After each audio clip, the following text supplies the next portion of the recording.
to tell me every time I left the house before I went to school, she said, the joy of the Lord is your strength. And folks used to say, why are you smiling out here with all this hell going on? How could you be out here raising up a proud cry when you're down here marching down to the government plaza when folks are trying to hold you back? But I said, the joy of the Lord is my strength. That's right. So therefore, when I commit my life to works of the Lord, justice work, then I have joy. That's right. And I'm just reminded of history, not long-term history, but short-term history. And I just want to share it with you. Less than a month ago, I was sitting in the library and I ran across a young man that was involved with the NAACP. Say short-term history. Short-term history. Just a month ago. And he said, you know, taking the time away from my studies, taking time away from what normal college students would do, I am concerned about this voter ID bill. And we really need to do something. I want to march to the DMV. I want to make sure everybody has an identification. This was what was going on less than a month ago. That very same day, that afternoon, I was sitting in my office over there at the beloved community center. And one of my favorite professors, say People's Professor, Brother Derek Smith, who's right here, and he brought a student by, and the student said, you know, I'm upset about this voter ID bill, and I just don't know what to do. How can we do a march? Do I have to get a permit? Do I need to talk to somebody in the city? How do we cross the streets? Say, short-term history. And then we came out of that meeting and ideas kept rolling and I went away. I went back home to Raleigh a few times. I didn't know if the ideas were going to continue, but I got a phone call on my hip pocket and said, well, we had this political action committee meeting on Tuesday nights at 8:30. I was like, okay, that's cool. Can you come to that? I said, well, I'll see if somebody can go and attend that.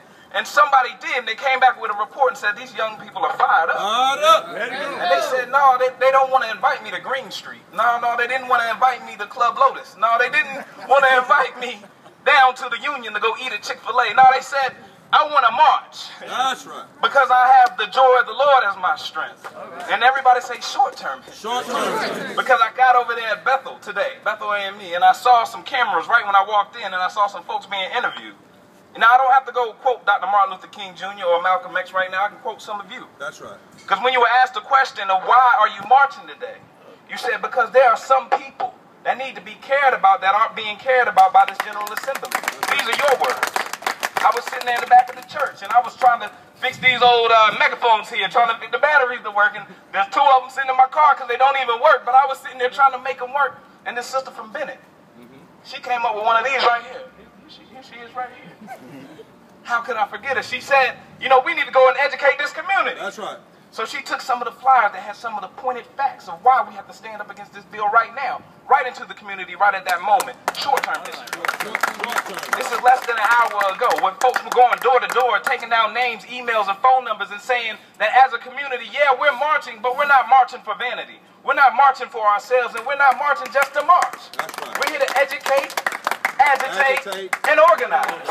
So there is something to be said for short-term history that you're a part of. And I hope that each and every one of you take this home with you in your heart today.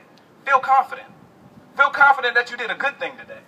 You committed your work to the Lord. That's right. So the joy of the Lord is your strength. That's right. And I have to say one more thing. You have a blessing to be here in this city of Greensboro. That's right. I know there's a lot of injustice swirling. I know there's a lot of division and hatred happening. But what I am here to tell you, there are folks that have stood in this community. And you have the opportunity to be matured by them, grown by them, trained by them, and shown the way by them. Miss Sharon Hightower right here, I hope some of you shake her hand before you go.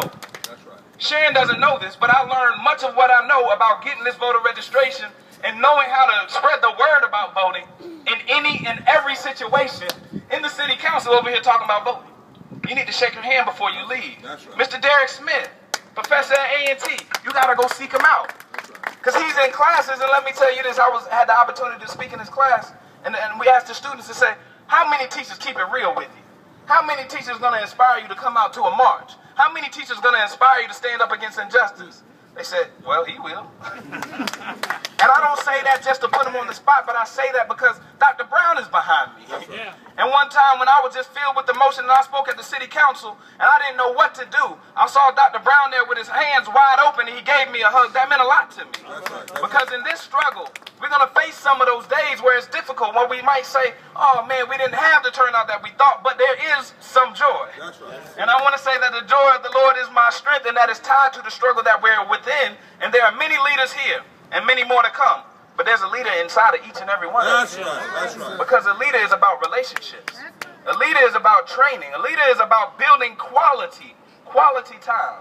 Taking it out in the library and said, I need to talk to you. That's right. Pulling the book off the shelf and say, I need to know a little bit more about my history before we even march. That's right. So I just want to encourage y'all, because I could just smile all weekend long without even seeing what Saturday has for me off of this moment right here. That's right. There is much history that we need to know and much history that we will continue to make. But right now, everyone just say, the joy of the Lord, The joy of the Lord is my strength. is my strength. And the change that you want to see in the world, And the change that you want to see in the world, when you commit yourself to working towards that change, when you commit yourself to working towards that change, you become that change. you become that. That's right. So I want y'all to believe that today. We got a little bit closer to bending that moral arc That's right. of justice right on down here in Greensboro. My name is Wesley Morris. I'm with the beloved community CNN of Greensboro, and we are going to be here. We're going to be partnering with you. We're going to be standing with you, and I commit myself. I commit my brother right there, TC. I commit the whole staff of the beloved community center, who's headed up by Reverend Nelson Johnson and Miss Joyce Johnson, who have the history of this movement in their bones. So I wanted to say I thank you, and I love you. And I think love is an important part of this, because we got to care for each other. That's right. So one love to everybody. The joy of the Lord is my strength. And make sure you get with somebody, exchange your name. I saw so many friendships and partnerships develop out here. Don't let them just go into the air. Let's make this real. So thank you. That's right.